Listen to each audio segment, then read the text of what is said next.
You're listening to Trek FM.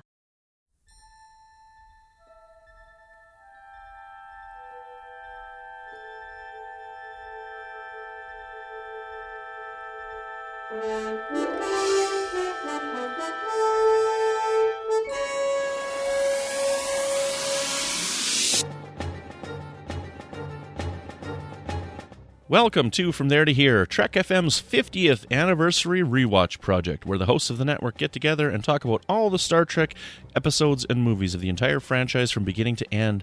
And today we are starting with Star Trek Terok Nor, the mini-series that happened in the middle of Season 6. Mike joke is falling flat. Ken gave me a weird look. I honestly thought I just screwed up huge. I call it Star Trek Terok Nor. Because they're not on Star Trek Deep Space Nine anymore, right? That's right. The Dominions come in, and it is Terok Nor. That's right. Six but boy, episodes. I was like, oh my goodness, I watched the wrong block. oh man! I just tore my pants. I get that one too. Okay, good. All right, Chief, I'm with you. Anywho, so yes, our first episode tonight is Time to Stand. The episode opens up 3 months later after our season finale, and the Dominion is in full bloom, controlling Deep Space Nine, and the Federation is on the run. And so tell me, Ken, what do you think about Time to Stand? I like Time to Stand. I remember the first time I saw it because I watched it in order back in the day. And I was disappointed at first because the way the last episode in season 5 ended, it seemed like, okay, they were setting up to really kick some Dominion butt. And when we come back after 3 months, you see a broken down fleet and things being towed with a tractor beam. And it was kind of deflating in a way because we're so used to Star Trek within an episode or two.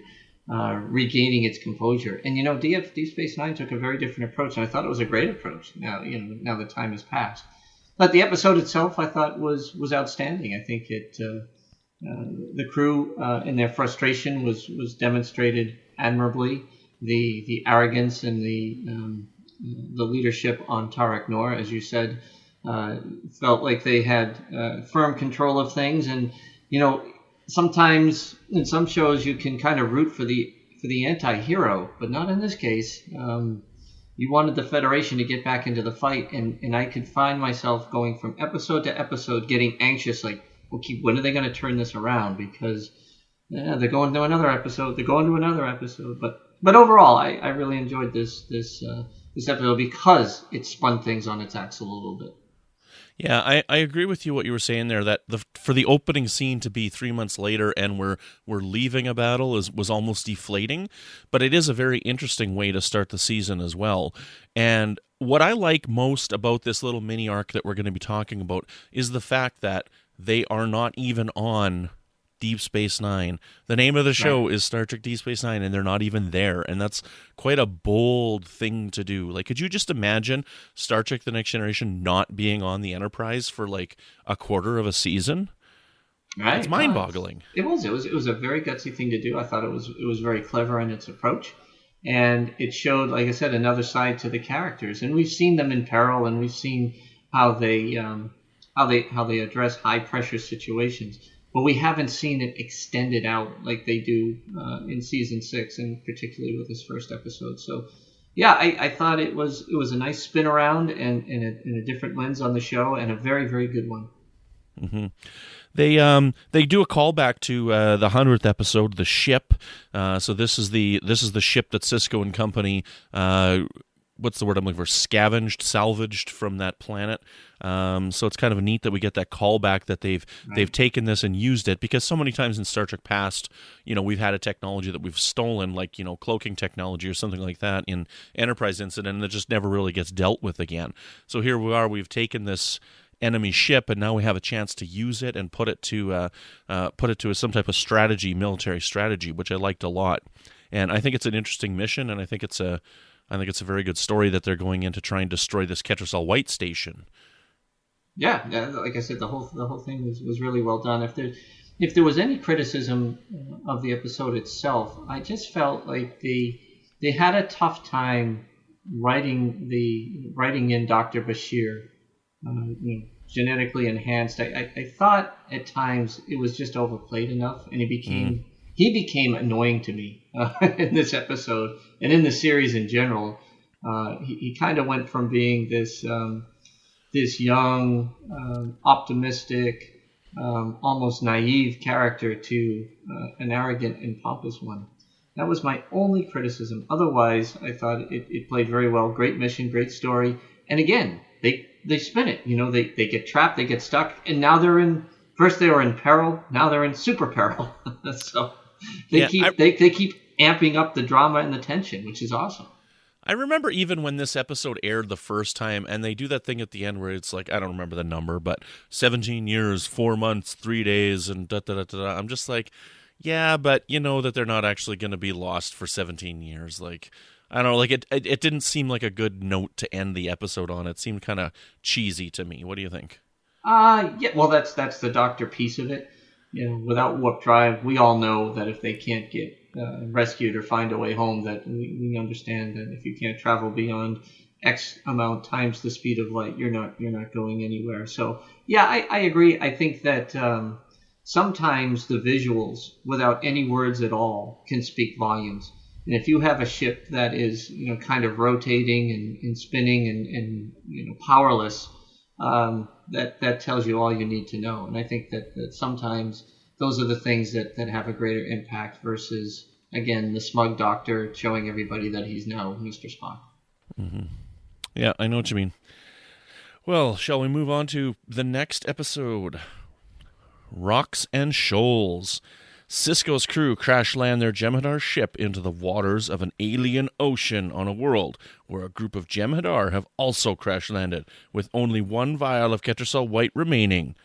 Meanwhile, on Terok Nor, Kira finds she cannot live with herself working side by side with the Dominion. Dun, dun, dun. That's actually a pretty good synopsis on Memory Alpha there. Oh, that is a very good synopsis. Captured it very, very well. Yeah. I love this episode. I think this is one of the best ones of this mini arc, and my favorite part of it is Kira's storyline in this episode. Kira's storyline, yeah. Yeah. What do you think? Yeah, I think she starts to, obviously it's kind of a shock and awe as to her wake up call and what's going on the station, which I think is very appropriate. But just as strong a story arc was their adventure on this planet in that gaseous nebula thing, whatever they were in, and the manipulative nature of the leader of the Jem'Hadar was. He is such a creepy character. I thought it showed a lot of talk about things that we talk about a lot today, about rules of war and what's ethical and what's unethical. And I think there was a lot of good lines in there from Garrick as well. But I really enjoyed the plot both ways. I thought they were both very, very intense stories, and I thought they came up with a very clever way of getting the crew back to the Federation. When you really think of it, when they ended the first episode and they spun it into this, onto Rocks and Shoals, you're like, how in the heck are they going to get home? And I thought it was a very well written, well thought out episode. It's one of my favorites. I kept expecting a couple of monkey men to ride up on horses. Did that shot of the ship sinking in the ocean not totally remind you of when the ship sinks in Planet of the Apes? Yeah, there's a good callback there, I thought, and very appropriate. Even that whole background, that deserty ocean feel, just like Planet of the Apes, like a wasteland. Yeah, totally. Yeah, it's good. I mean, we get a few things here that we're going to come across later on as well, like the Vorta Kievan. We get to see him again later on in the Magnificent Ferengi for a really, really awesome episode.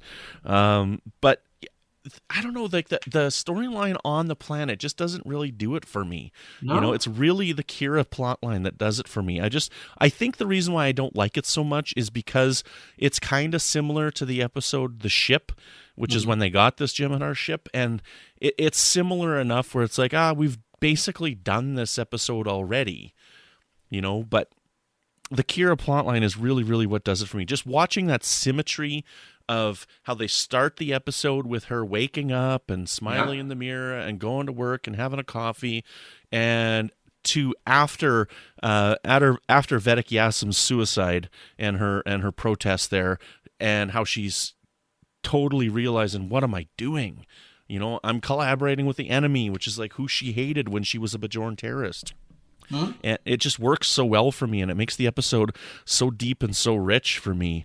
And that's the start of their resistance on the new Tarak Nor, which I love so much. You know, I love doing shows with you, Brandon, because your enthusiasm is infectious, and I see you highlighting this piece of the episode, which I really enjoyed too. And I thought it really was the A plot, and the planet itself was kind of the B plot.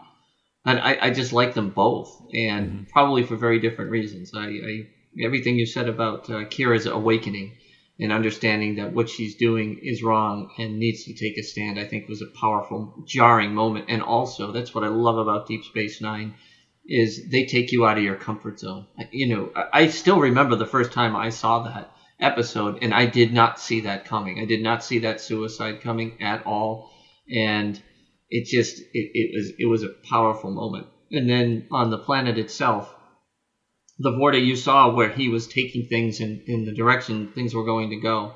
But I was really focused on the Jem'Hadar soldiers. They knew everything that was going on. They were 3 steps ahead, and yet powerless, right? And there was almost this honor among warriors where, you know, the struggle with the Starfleet crew to kill the Jem'Hadar and not wanting to do it at all. I also thought played very, very well in that frustrations you have. And then you see this evil, creepy guy walking with the communications device at the end, like, looking at the people who served him, that protected him and kept him alive, being dead, and just having absolutely no empathy or sympathy. And, you know, there's just, he was just, it's almost too bad they just didn't take the communication device and leave him on the planet, though, like you said, his character comes back. But well, you could tell Sisko wanted to kill him, though, hey? Yeah. He just, yeah. I mean, how could you not despise somebody like that? At the same time, he got them home. Mm-hmm. It's an interesting turn for the Vorta, because that doesn't seem like a very loyal thing to do. So this Kivon feels so different than any of the other Vorta we've seen so far. Like, we haven't seen many. You know, we saw that one back in the episode, the Jem'Hadar. We saw that woman one in the ship, and we've seen a couple of versions of Weyoun now. But we haven't really seen that many Jem'Hadar. But they're all, he kind of doesn't fit with the rest of them. Or we haven't seen that many Vorta by now, and he doesn't quite fit with the rest of the Vorta. He doesn't, but you also haven't seen one in peril. Usually when they die, it's pretty instant. You know, there's no telegraphing that situation is going to turn on them like at the speed that it does.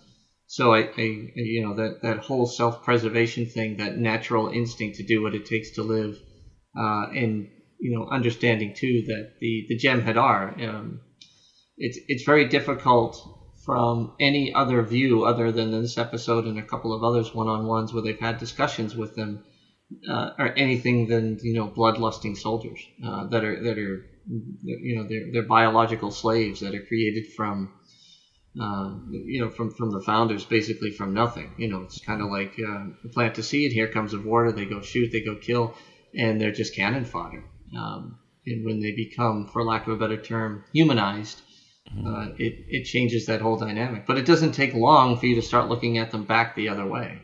Mm-hmm. I think you're calling Vorta, but you're talking about Jem'Hadar. Talking about Jem'Hadar, yes. I'm sorry. Yeah. So, but no, I know what you mean though, totally, and it's great. So I think we're off to a really, really good start here, and I think we're looking forward to the next couple episodes of Star Trek Tarak Nor. Here we go. So, Ken, where can people find you when you're not trying to throw all your Jem'Hadar soldiers into a trap? Well, that does keep me quite occupied, because there are a lot of bad Jem'Hadar soldiers out there. You can find me on Standard Orbit. I co-host that show with my friend Zach Moore. And you can find me on the Babel Conference, and you can find me at Twitter at BostonSCPO. Where can they find you, sir? Well, when I'm not fixing my torn pants, you can find me here on the network with new episodes of Melodic Treks, which is all about the music of Star Trek. And you can find me with many episodes of From There to Here, which is our daily Trek FM rewatch that you're listening to right now. So join us again tomorrow as we talk about Sons and Daughters and Behind the Lines.